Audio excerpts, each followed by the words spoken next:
Sebagai perbandingan saja teman-teman, Zielinski dan Tajon Buchanan ya gaya permainannya mirip-mirip ya. Pemain sayap yang bisa bermain di dua sisi, kiri maupun kanan. Tapi yang perbedaan cukup mencolok menurut gua dari sisi usia. Zielinski saat ini usianya masih 23 tahun, sedangkan Tajon Buchanan sudah 25 tahun dan habis cedera panjang. Ini ternyata Tajon Buchanan gak semudah yang dibayangkan teman-teman. Usianya 25 tahun anjir. Cerewetan ceking kita, nyerewetin apa aja. Teman-teman yang sedang kalian saksikan saat ini adalah Cerewetin Inter. Apa kabar teman-teman semua? Semoga dalam keadaan sehat, selamat berakhir pekan, dan semoga tim kesayangan kita bisa menang ya di tengah malam nanti. Akan ada Derby della Madonnina, kick off jam 12 malam waktu Indonesia bagian Barat. Kita cerewetin live bareng-bareng teman-teman. Kita rasakan suka dan duka bersama-sama. Dan supaya nonton derbynya semakin seru, silakan langsung ikutan saja tebak skor Derby della Madonnina. Berhadiah Rp100.000 yang disponsori salah seorang kawan kita, Interisti dari Kalimantan Barat. Terima kasih banyak kawan. Untuk cerewetin Inter hari ini, tentu saja gua akan cerewetin tipis-tipis derby nanti malam. Tetapi selain itu ada beberapa berita menarik, salah satunya dari Mercato, tim kesayangan kita, Inter. Oke, langsung saja kita mulai teman-teman. Kita awali terlebih dahulu dari update Mercato. Zielinski to Inter, here we go. Peminjaman dengan biaya 600.000 dan opsi tebus sekitar 6 sampai dengan 6,5 juta. Saat ini teman-teman, Zielinski sedang bertarung melawan waktu. Inter sedang berusaha keras agar wingback Polandia tersebut tersedia di derby nanti malam. Menurut gua ini transfer yang sangat amat bagus, sangat sesuai dengan kebutuhan kita. Dengan hadirnya Zielinski, berarti sekarang kita punya backup untuk dua posisi wingback sekaligus, wingback kanan maupun wingback kiri. Karena Zielinski bisa bermain di dua posisi. Dan belum berhenti di situ, kehadiran Zielinski impact-nya bukan cuma untuk wingback tetapi juga dua center back. Karena saat ini berarti Darmian dan Carlos Augusto yang selama ini menjadi backup wingback bisa lebih fokus untuk menjadi rotasi menjadi backup posisi center back. Darmian menjadi backup center back kanan ya, Pavard, sedangkan Augusto bisa fokus untuk menjadi backup Bastoni. Dan ini teman-teman, menurut gua impact-nya bisa sampai ke Bisek juga nih. Bisek yang semula menjadi rotasinya Pavard di center back kanan, berhubung saat ini ada Darmian di situ, berarti Bisek bisa digeser ke tengah. Dia akan rotasi berbagi menit dengan Stefan de Vrij. Dan menurut gua ini sangat amat masuk akal ya, mengingat kakek Acerbi. Waduh, ini gila nggak sembuh-sembuh. Walaupun di partai lawan Milan mungkin dia sudah ada di bangku cadangan, tapi sepertinya fisik dia sudah tidak mumpuni untuk kita andalkan sampai dengan akhir musim nanti. Gokil ya teman-teman, perekrutan satu pemain tapi impactnya langsung ke 5 posisi. Wingback kiri, wingback kanan, center back kiri, center back kanan, dan center back tengah. Untuk pembahasan lebih dalam mengenai Zielinski akan gue cerewetin di konten berikutnya saja ya teman-teman, di konten terpisah. Tetapi satu yang pasti, kita harus bersyukur juga nih dengan kehadiran Oktri. Sekarang kita punya aturan yang ketat untuk merekrut pemain-pemain muda. Ini gue yakin banget sih, kalau owner kita bukan Oktri, terlebih kalau owner kita saat ini masih Zhang, itu Marotta Ausilio sudah sejak kemarin-kemarin ngerekrut Biragi dengan kontrak 2 tahun ke depan. Lalu kemudian lanjut yang berikutnya lagi, Inter saat ini sudah pasti melepas 2 pemainnya ya, yaitu yang pertama adalah Buchanan. Dia dipinjemin ke Villarreal dengan biaya peminjaman 1 juta dan ada klausul opsi tebus sebesar 13 juta teman-teman. Ini kalau gue coba bandingkan, kita minjem Zielinski biayanya 600.000. Sedangkan Tajon Buchanan kita lepas dengan status pinjaman dengan biaya 1 juta. Berarti ini kita ada lebihan uang 400.000 teman-teman. Lumayan banget. Anjir ya, klub kita teman-teman. Cuma pemain pinjaman aja kita cari cuan di situ anjir. Lalu selain itu untuk opsi tebusnya pun kita ada potensi mendapatkan keuntungan. Ini Zielinski kalau di akhir musim nanti mau kita tebus, Inter cuma perlu mengeluarkan uang 6 sampai dengan 6,5 juta. Sedangkan Tajon Buchanan kalau di akhir musim nanti ditebus oleh Villarreal, mereka harus mengeluarkan uang sebesar 13 juta. Berarti dengan asumsi akhirnya Buchanan lepas dan kita mengambil Zielinski, Inter punya keuntungan sebesar 7 juta. Aduh, pinter banget ya Ausilio nyari duit. Nah, kalau menurut teman-teman sendiri gimana? Apakah di akhir musim nanti lebih baik kita tebus Zelensky lalu lepas Tajun Buchanan, atau ya udah Zelensky kita balikin ke Roma lalu kemudian kita tarik kembali Tajun Buchanan? Sebagai perbandingan saja teman-teman, Zelensky dan Tajun Buchanan ya gaya permainannya mirip-mirip ya. Pemain sayap yang bisa bermain di dua sisi, kiri maupun kanan. Tapi yang perbedaan cukup mencolok menurut gua dari sisi usia. Zelensky saat ini usianya masih 23 tahun, sedangkan Tajun Buchanan sudah 25 tahun dan habis cedera panjang.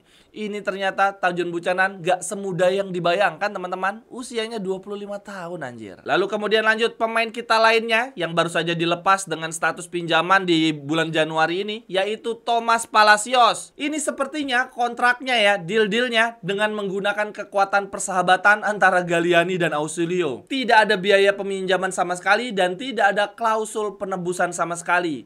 Jadi Palacios di akhir musim nanti sudah pasti kembali lagi ke Inter. Ini sepertinya Inter masih percaya ya sama Palacios, tidak ingin lepas. Inter murni ingin memberikan menit bermain untuk Palacios. Dan itu langsung terwujud tadi malam teman-teman.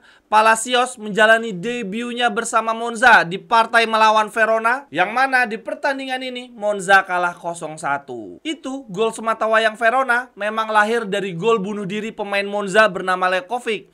Tetapi proses gol bunuh dirinya ada andil besar kesalahan Thomas Palacios. Verona membangun serangan dari sisi kanan tepat berhadapan dengan posisinya Palacios di center back kiri. Nah di momen ini teman-teman, Palacios cuma ngeliatin bola doang. Dia tidak motong, tidak duel merebut bola, dan juga gagal menutup ruang crossing dari pemain Verona yang ujung-ujungnya berakhir dengan gol bunuh diri, gol kekalahan untuk Monza. Namun yang menarik, walaupun Monza kalah dan Palacios ada andil sangat besar untuk kebobolannya Monza, ini gue lihat di beberapa website ratingnya Palacios malah bagus anjir, mencapai nilai 7. Dan bahkan di sini teman-teman bisa lihat sendiri ya, Palacios adalah pemain terbaik Monza di partai lawan Verona.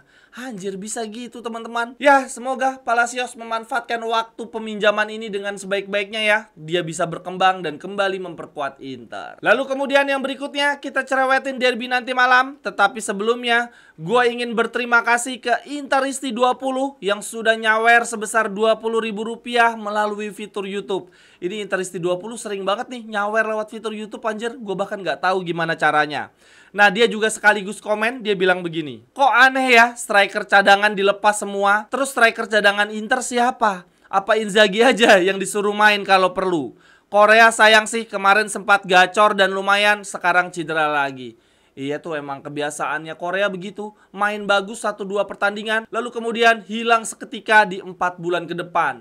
Hilangnya entah karena cedera atau bisa juga tiba-tiba penampilannya drop banget. Itu udah tipikal khasnya Korea ya, sudah nggak kaget lagi. Setiap musimnya selalu begitu. Lalu kemudian terkait striker cadangan, Inter memang dikabarkan akan berusaha melepas salah satu dari strikernya ya di menit-menit akhir bursa transfer. Tetapi ini baru aja gue baca, Gazeta bilang begini teman-teman. Fiorentina memang tertarik pada Arnautovic, tetapi sampai dengan saat ini belum ada tawaran konkret untuk striker Austria tersebut. Lalu kemudian lanjut yang berikutnya, kita cerewetin Derby della Madonnina tengah malam nanti. Untuk yang pertandingan kali ini teman-teman, Milan berstatus sebagai tuan rumah ya. Ini secara mental mungkin mereka sedang tidak baik-baik saja setelah mengalami kekalahan melawan Dinamo Zagreb. Dan di Serie A sendiri sebetulnya performa mereka tidak begitu meyakinkan ya pasca Supercoppa. Mereka kalah dari Juventus, lalu kemudian mereka hanya seri saja melawan tim kecil Cagliari. Lalu kemudian ketika menghadapi Como dan Parma yang berstatus sebagai tim promosi, mereka cuma menang tipis saja. Namun di satu sisi, mental Milan ketika menghadapi derby tiba-tiba berubah 180 derajat ya. Mental dan moral mereka rasa-rasanya sangat bagus untuk menghadapi derby. Karena di 2 derby terakhir mereka selalu menang. Ini sedang ada gangguan internal di kubu Milan. Media-media mengatakan ada beberapa pemain Milan yang mulai merasa tidak suka, tidak kerasan dengan gaya kepelatihan Conceição yang dirasa terlalu keras. Dan sepertinya pemain-pemain yang tidak suka sama Conceição perlahan mulai dilepas nih, mulai ditendang oleh Milan di winter mercato ini. Ini dari berita-berita terakhir yang gua baca, Milan dikabarkan selangkah lagi melepas kapten kesebelasan mereka, Calabria ke Bologna. Lalu kemudian di lini depan ada perubahan yang sangat signifikan.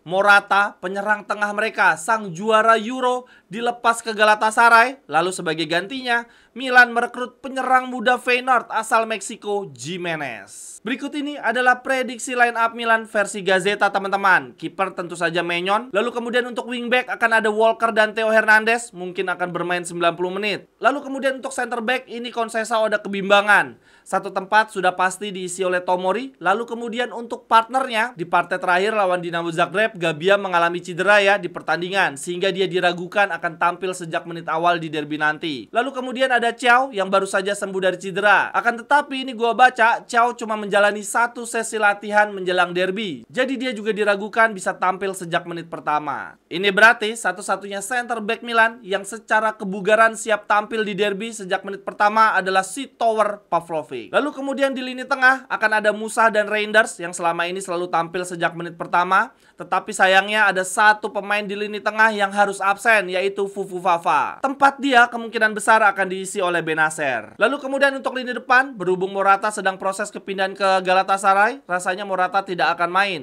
Sehingga untuk penyerang yang akan tampil sejak menit pertama adalah Tammy Abraham. Lalu dia akan didukung oleh dua penyerang sayap yang sangat gesit, yang sangat berbahaya, yaitu Leao dan Pulisic. Sedangkan dari sisi Inter teman-teman, prediksi line up versi Sky Sport hampir tidak ada perubahan dengan line up kita ketika menghadapi Monaco teman-teman. Hanya ada satu yang membedakan, yaitu di posisi regista. Sky Sport maupun Gazeta mengatakan bahwa Calhanoglu siap tampil sejak menit pertama. Aduh, ini mengkhawatirkan juga. Setelah cedera kurang lebih sebulan, tahu-tahu main sejak menit pertama di derby anjir. Jujur teman-teman, gue agak khawatir. Otot-ototnya Calhanoglu kaget ya. Udah lama nggak main, sekalinya main langsung penuh intensitas tinggi. Kalau menurut teman-teman gimana? Di derby nanti, apakah lebih baik kita memainkan Hakan Calhanoglu sejak menit pertama? Atau lebih baik kita pasang Aslani aja nih? Lalu kemudian Hakan masuk di menit 60-70. Untuk jalannya pertandingan teman-teman, sepertinya Inter akan berusaha untuk mencetak gol sesegera mungkin ya. Lalu kemudian bermain bertahan. Dan begitu juga dengan Milan ya. Di beberapa pertandingan terakhir, mereka punya kecenderungan bermain dengan intensitas tinggi, lebih menyala justru di 15-20 menit terakhir babak kedua. Kalau prediksi teman-teman gimana nih untuk jalannya pertandingan Derby della Madonnina tengah malam nanti? Silahkan tuliskan cerewetan teman-teman di kolom komentar. Sekian dulu untuk cerewetin Inter hari ini. Terima kasih untuk yang sudah menyaksikan. Sampai ketemu di cerewetan-cerewetan berikutnya. Bye-bye, thank you. Cerewetan ceking kita nyerewetin apa aja.